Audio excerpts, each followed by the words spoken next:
Good morning. I'm here with my friend Debbie Roberts at Property Apprentice. We're having a wee coffee catch up this morning, and we just wanted to get together and talk about the current property market that we're seeing at the moment. Because as one of Debbie's coaches mentioned to me the other day, we're in a perfect storm for property investors. So Debbie, I just wanted to have a bit of a casual catch up with you and so that we can let our customers know just why this property market is so good and what you'll see in the market with amongst your clients as well. And all of that. Would you like to just quickly introduce yourself a little bit? Sure. So I'm Debbie from Property Apprentice, a financial advisor. And obviously our company helps people to learn how to be investors, to help prevent them from making mistakes that lots of new investors make. So, part of our service is to do full financial plans. And Linda is one of our trusted mortgage advisors that we work with and refer lots of our clients to as well. So, and thank you for inviting me along to join you in this podcast. And No, I think yes, I've been working with Paul and Debbie at Property Apprentice for a little while now and can't recommend them highly enough for upfront advice on helping clients. I guess we'll start off with what is making this a perfect storm. And it's a mixture of lowest ever interest rates naturally in New Zealand, which I'll explain, combined with property values that we're seeing at the moment. And I can honestly count on my hand in the 30 plus years I've been lending times that properties are cash flow positive or neutral from the outset. Normally that takes a number of years to get to. And a lot of clients are having to put in, up to $200-300 a week sometimes to start their investment portfolio. But at the moment, what I'm seeing is we're actually getting cash flow neutral or cash flow positive properties from the start. And what I mean by that is cover the mortgage expenses. Customers might just be topping up rates and insurances or something like that at the moment with interest rates. And so that's what we mean by cash flow positive. And it's a really, really good opportunity that's out there at the moment with that. Are you seeing cash flow positive and neutral properties at the moment with your clients, Debbie? Yeah, what we're seeing at the moment is that the properties that have got the strongest cash flow tend to be the multi-income properties or properties that clients can create additional income streams. So it's pretty hard to negotiate to a point where it's cash flow positive right off the bat. And it's always been like that.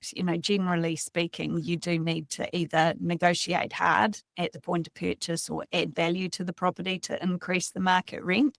So sort of looking for potential that most buyers don't see.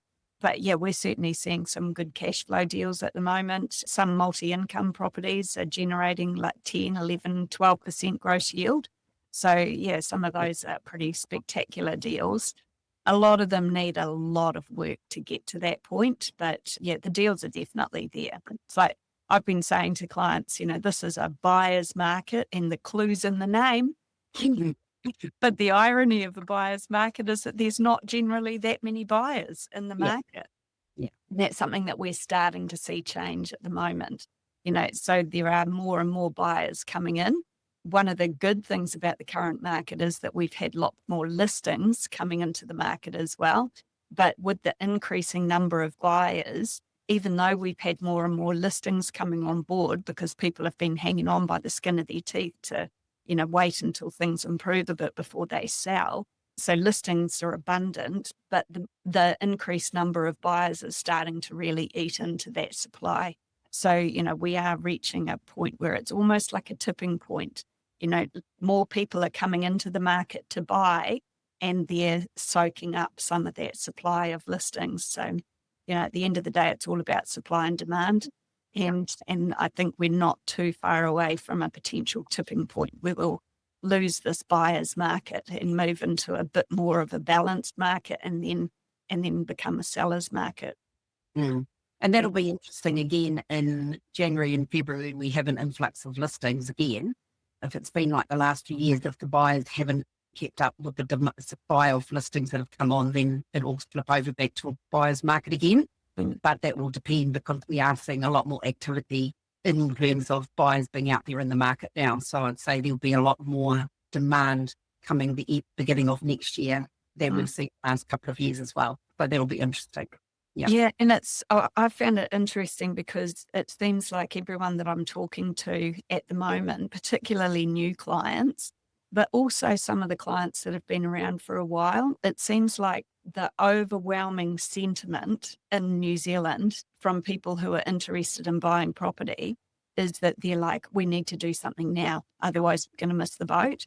So there's this real urgency out there. And that's something that we haven't seen for quite some time. So Mm, I think, and my personal opinion is that there's no mad rush mm, needed. You know, I can't see the property market starting to boom until the economy's much stronger and unemployment starts dropping. mm, So when unemployment levels get a lot better. That's when people start having confidence in the property market, when they're not worried about losing their jobs and when they can see more sold mm, sites going up. mm. Like, I mean, we're a bunch of sheep in this country at the end of the day. We all follow the leader. And it seems like more and more people start getting interested in property investing when everyone starts talking about how much house prices are increasing. And yet, as experienced investors, when the property market's booming, that's the most difficult time to find some really good deals because you're competing with so many others in the market. So, like we were saying earlier, this is a perfect storm. It's like it's a balanced property market, still much more favoring buyers than sellers, and the cash flow's there. Interest rates are low, confidence is the highest it's been in a decade or more. Actually, it's about the highest it's been in 14 years. Yeah, that's fantastic. Yeah. Yeah, so there's a lot of things that are building up behind the scenes. And yeah, like I said, I don't think it's going to take much to tip that over.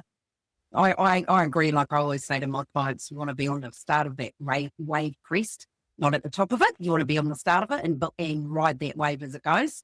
So yeah, investors really need to get in before the property market takes off, ideally, if you can.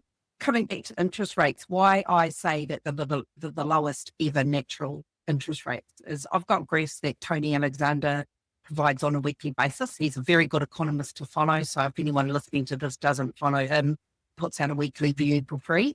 At the back of that weekly report is interest rate graphs dating back to 1997. Now that a lot of that is pre-GFC, and then we've got the 15 years after the global financial crisis being the GFC, where we had a worldwide recession. Some people had lending then, some people didn't. And in the last 15 years, our average interest rates have sat around 6.5%, 5.5% to 6%. Pre-GFC, they're up in 7.5% to 8%. But since in the last 15 years since then, they've sort of averaged out about 5.5%, 6%. Now, in Tony Alexander's graphs, he excludes the time after COVID, and that's because that wasn't a natural interest rate cycle within New Zealand. So if you take that out, actually the rates that we're starting to negotiate out of banks now are hitting the lowest they've ever naturally been. We've had a 3-year rate lower than the rate we've got by only 0.5% lower for 1 year in 2016 only. That's the only time it was lower than it is now. And the 4 and 5 year rates, where some banks are getting 4.99 out of, some banks are not playing ball with that at the minute for 4 years and 5 years. And that there is the lowest that rates have ever been naturally in the market. So it's an exciting time. We can't think back to COVID times that we saw 2 and 3% because we don't want to go back to those times either. Yeah. It's pretty hard on everybody. So it's exciting to see that where these interest rates we've naturally got to is very good.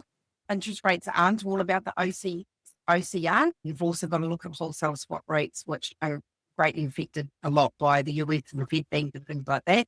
But from what we're seeing at the moment, there's some great opportunities out there to lock in long-term, short, low interest rates that are below the averages that we've ever seen. And in fact, just about the best we've ever seen. So that's pretty exciting and helping with those cash flow positive properties.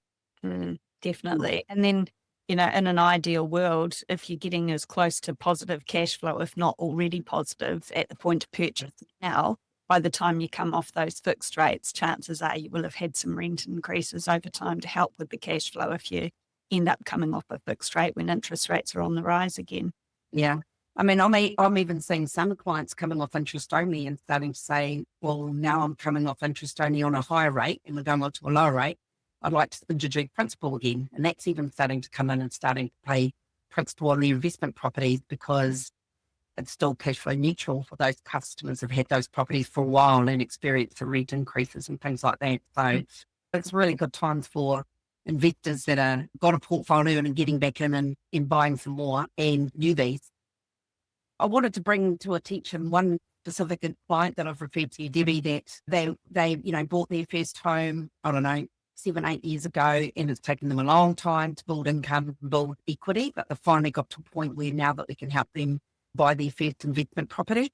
They might not have time for multiple properties, but what the main point for me was that they must do this investment right. And a lot of people get a lot of advice out there from different property coaches. And I think you alluded to it to me before earlier that a lot of them are just cookie cutter advice, as in you just need to buy a new build property. And what I stress to these customers is that I come across a lot of your clients that have been seasoned investors, do your course, and have never and thought, oh my God, I wish I knew what I knew back then. They might have had 3 or 4 properties, all mortgage paid off, going to go and get some advice on buying their last couple of properties before they retire. And they're like, what we did not know is incredible. Versus also clients that have come across that are yours that have been first time investors. And as they're out there buying their first home, the real estate agents have said, oh, how big's your portfolio? You know what you're doing. And they said, no, this is our first property.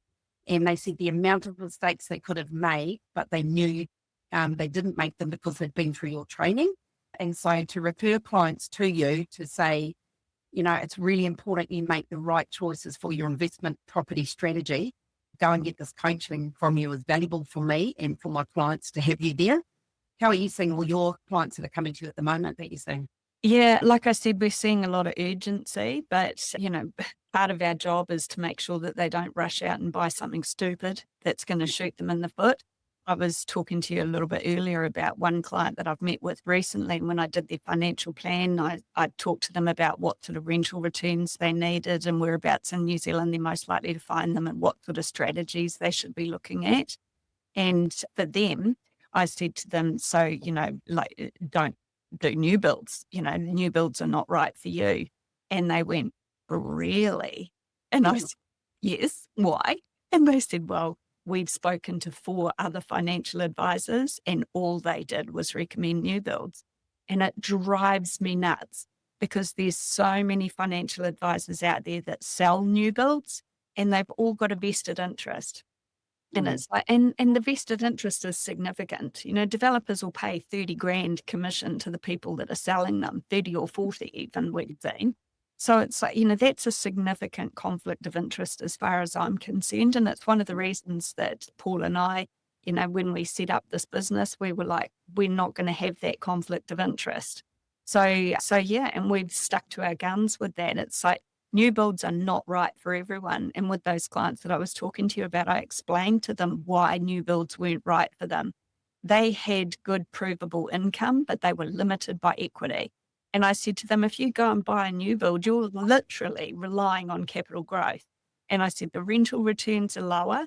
So although your income's good, you need to make sure that you're buying the right sort of properties to strengthen your cash flow position as well as strengthen your equity position. And they said, we would have stuffed it up. Yeah. So, yeah. And we're seeing that a lot. We're seeing that. There's a very small percentage of people that I think new builds are appropriate for. And yet I've never met a financial advisor that sells new builds that have said to someone, I buy an existing property.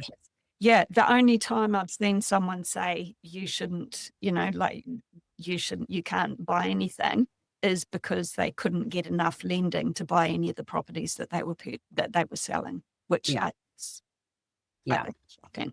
And it's very important as financial advisors that we put our client first, and it's all about the right advice pertaining to those specific customers.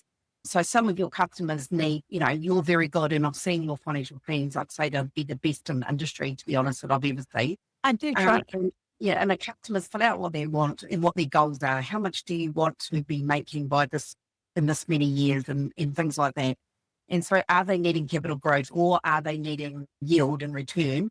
And what is it that they need to get there? And therefore, what property is right for you and where in New Zealand is it right for you at this stage? And it's a fantastic plan that you put out to client, but it is specifically for the client and their needs. And I've seen you occasionally actually say to a client, go buy a new build.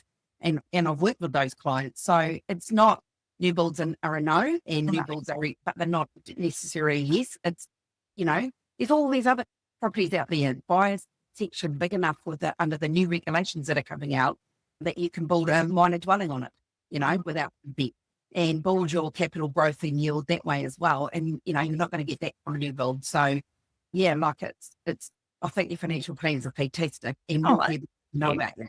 Yeah. Yeah.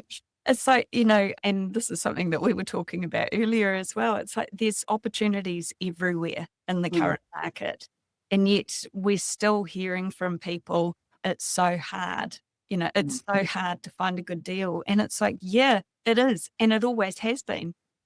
Really good property investments don't just land in your lap. You've got to make some effort to get out there and get them. Otherwise, what you think might be an investment turns out to be an anchor, So it's like, what's that old saying? Make sure you're buying the boat, not the anchor. Not the boat, yeah. And that's what I often say to my clients.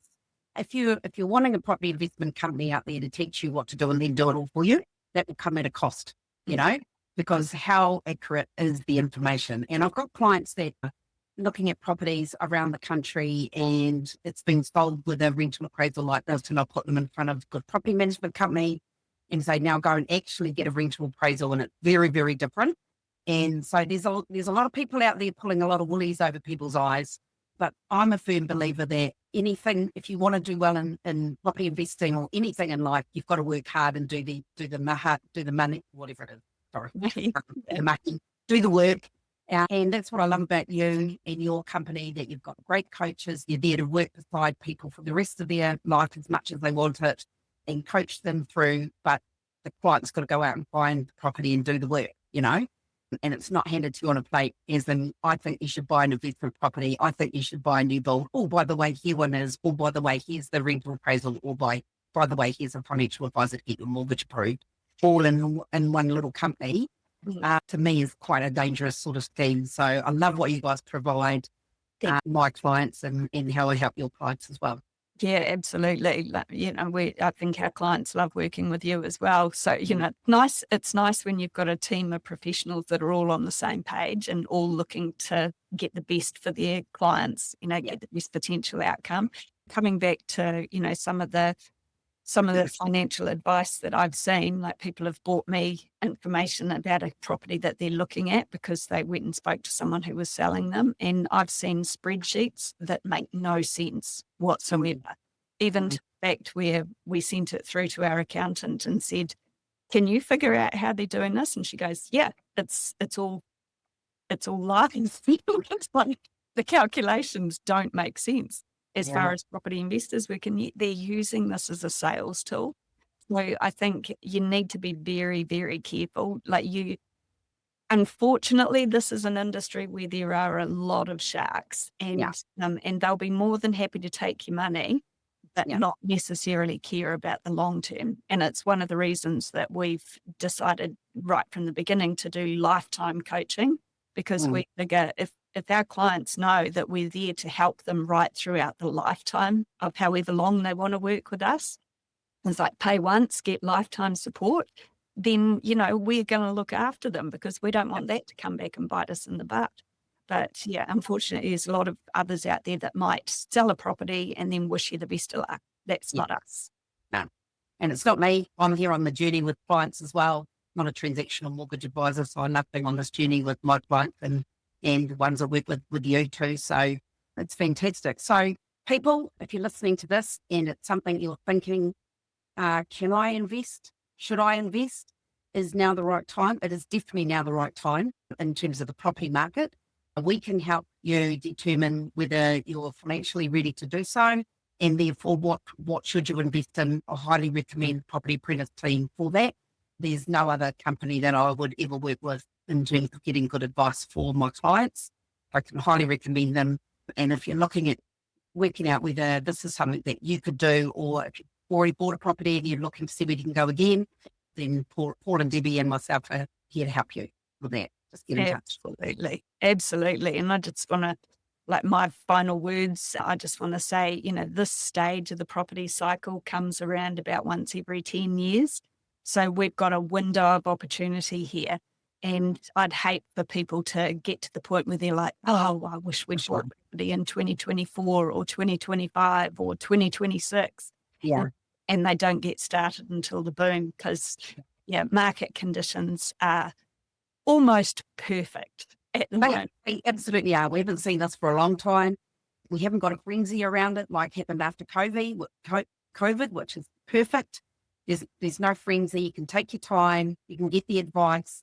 You don't have to be in a rush. And then rushes always scare us because, people then make quick decisions. We need to be on this, make sure you do it and do it correctly. And make this investment property journey and portfolio that you build so that you get the right to make your own choices financially in the future. And you become independent of, you have your own financial independence. You do that over a period of years and it's important that you do it right. So, yeah. Good. Well, thanks for today, Debbie. Really appreciate Thank you for inviting me along. Yeah.